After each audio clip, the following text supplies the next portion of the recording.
नमस्कार विद्यार्थी मित्रांनो, आपण आज या व्हिडिओमध्ये बघणार आहोत की कॅप राऊंड 1 मध्ये पहिला नंबर लागलेला आहे। म्हणजे आपण जे कॉलेज टाकले आहेत त्या टाकलेल्या कॉलेजमध्ये आपणास पहिल्या नंबरचं कॉलेज मिळाले आहे। म्हणजे आपणास पहिल्या नंबरने सीट मिळाली आहे। तर बरेचसे पालक विचारत आहेत की आम्हाला पुढल्या राऊंडला जाता येईल का।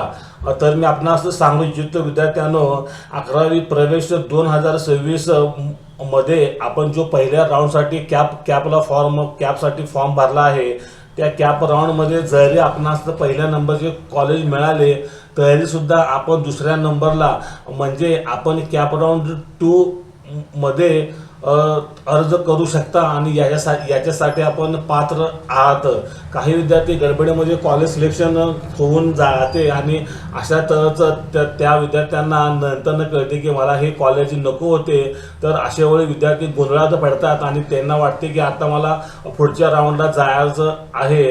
तर इंजिनिअरिंग प्रमाणे इथे नाही। तर विद्यार्थी मित्रांनो, आपणास पहिल्या राऊंडमध्ये जरी सीट मिळाली असली पहिल्या नंबरची तरी सुद्धा आपण दुसऱ्या राऊंडला जाऊ शकता आणि दुसऱ्या राऊंडमध्ये आपण आपल्या पसंती क्रमांकाचे कॉलेज टाकू शकता। तर विद्यार्थ्यांनो, हा एक व्हिडिओ होता। पहिल्या राऊंडला पहिले कॉलेज मिळाले असले तरी दुसऱ्या राऊंडला अर्ज करता येतो का हे सांगण्यासाठी हा माझा व्हिडिओ आपणास कसा वाटला हे कळण्यासाठी माझ्या चॅनलला लाईक करा, शेअर करा आणि सबस्क्राईब करा। धन्यवाद, थँक्यू।